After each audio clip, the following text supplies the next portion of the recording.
It's called aromatherapy.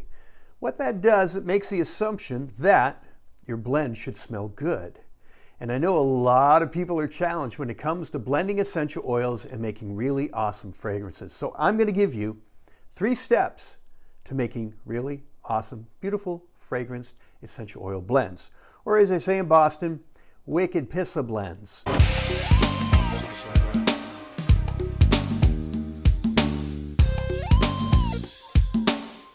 So before I tell you about the 3 steps, I first want to tell you that when it comes to essential oil fragrancing and blending, there are no rules.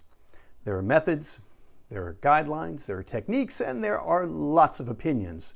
But they aren't really rules. This is a creative art. And so once you've learned the basics of what you need to do, it's really up to you to make this work. Step number 1. Develop a relationship with your essential oils. To have a relationship with your oils, you just use them. You use them a lot. You use them in different situations. Blend them in creams, lotions, bath, diffuser. Use it for different conditions. Use it with different oils. Each oil blending it with several other different oils. This creates a relationship with your essential oils. Now, the thing you want to avoid is smelling an oil and having I like it or I don't like it, okay? Just ignore that part of your brain, because what you want to do is be able to experience these oils for who they are, for what they are. You want to know their personality. This is what you want to do to have an experience with your oil. Experience all the different nuances, all the different character. Where does that oil come from? What is its personality? What is it trying to express? Step number 2 is to have an anticipated fragrance goal or a feel for your blend. In any essential oil formula, you want to have a goal. You need to know where you're taking this blend, whether it's a therapeutic goal or a fragrance goal. So if you're making a blend for a headache, well, you want it to have a therapeutic goal of relieving a headache. Now, how do you create a scent goal? You can go with perfumery and say, well, I want it to be citrusy and floral with a little bit of wood. I want to have some earth with some deep resiny scents. What do you want the feeling to be? What do you want the blend to say from a fragrance profile? What do you want the blend to feel like? I wanted to make a blend that would be very, very exotic and very euphoric, and just that sitting on the beach with the warm breeze and very tropical feeling. And where would you be? You'd be in an oasis. So I have my blend that I call Oasis, which smells awesome, doesn't it? So Oasis has a very sultry feel. It has a vanilla and a resiny base, which gives it that rather tropical feel. And then it has those sweet, very, very euphoric florals that you'd find while sitting on the beach in Hawaii or some exotic island. So it has all the characteristics, all the nuances of being in an oasis.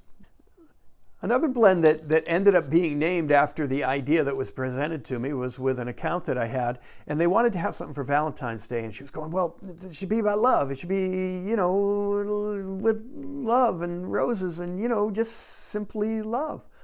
And I thought, hey, Simply Love. There's a name. So my blend Simply Love is all about love. It's about getting a nice hug, and it does have roses. It does contain those florals that are associated with love and compassion and of the heart. Your fragrance blends don't have to be so creative as what I was just talking about with the stories and the ideas. If you're making a therapeutic blend for a headache, you still want it to smell good, but you want it to smell like a fragrance that would work for a headache. So even your medicinal or therapeutic blends can create an idea of healing a very specific situation or symptom. Step number 3, make blending a process. We're going to have a strategy. We're going to have a plan, which means you're going to have a recipe. Now, because I have a relationship with my oils, all of my oils are stored in my limbic system, in my memory and emotional center. I don't need the oils in front of me to smell them. So I do most of my blending sitting at my laptop, tapping them into a spreadsheet. But I have a fragrance goal. I have an idea. I have a therapeutic goal.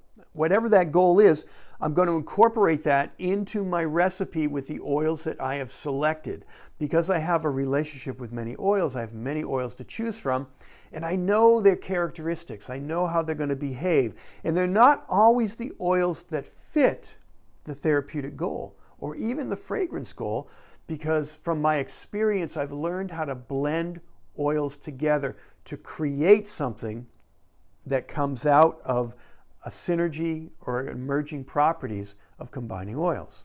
Once I have that formula, I now work from a process. So I've created my strategy. I've created my plan with my recipe. But that doesn't necessarily mean I'm going to follow it as is.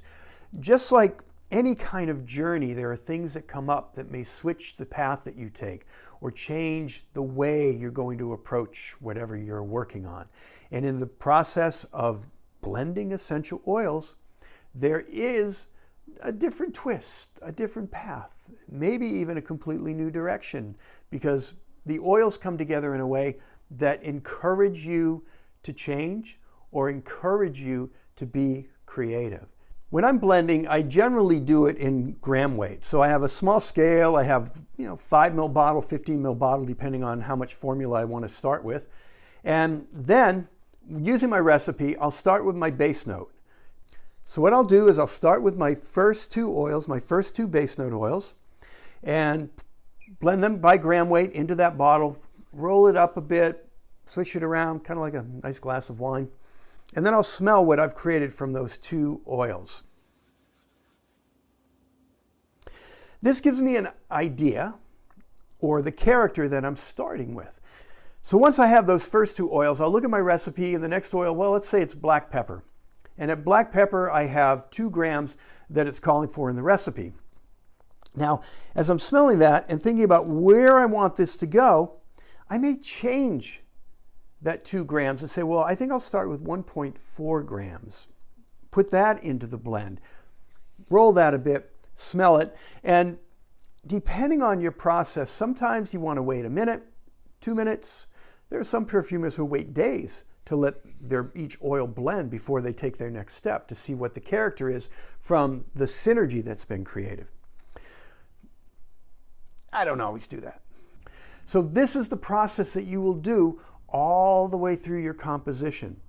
So you've got the first couple of oils in there, then you'll add another, and then you smell that, think about it, wait seconds, minutes, days, whatever your technique is, and then you'll add the next oil. So with each oil, you look at what the recipe calls for, and then thinking, anticipating, smelling the blend in your limbic system memory, choosing whether you're going to add according to the recipe or go a little bit less. Always start with less. If you're not going to do the amount in the recipe, always start with less, because you can always go more. You can't take it out once you've done it. Well, this is the challenge, right? You could be making a beautiful blend. You get to the last few oils and you put a little too much and nope. But if you do that, this is why you start with small amounts. I do 5 mils, small amount. I can always take that recipe and go, oh, that one's good, but I'm going to try it with less of that oil that I thought overpowered my blend. There are certain oils that when you're blending them, they're very loud, meaning that they want to be known in that blend. Clary sage is one of them. Ylang-ylang is another. And these oils you got to be careful with. So you tend to start at lower amounts, but put them in at a percentage where you underestimate what it's going to do, so that again, you can always add more.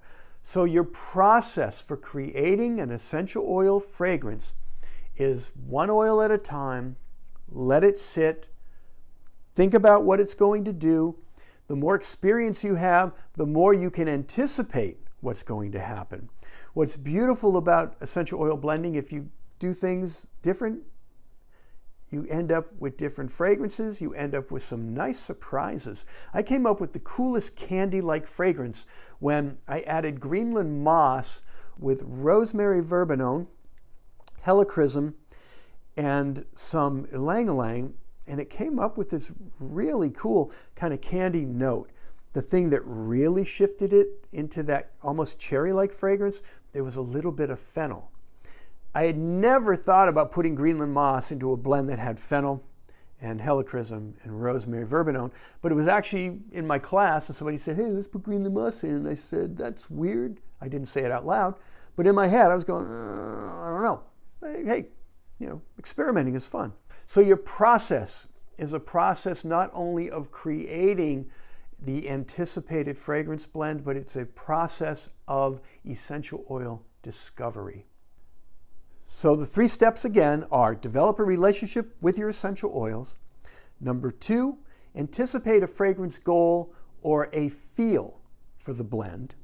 And number 3, make blending a process.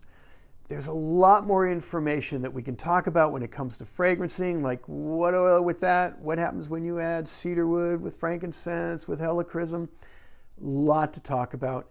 And we can do that on a one-on-one consultation if you'd like to. Just connect with me at support@jimmharrison.com and we can do a consultation over your fragrance blending. I can really help direct you if you're having any kind of issues in the fragrance that you're trying to create. Also, please go ahead and subscribe to this station. We'd like you to be a member. We'd like you to stay in touch with us. And go to my website at jimmharrison.com. If you're not already on our newsletter list, go ahead and sign up when you sign up for our newsletter at jimmharrison.com. Thanks for joining me.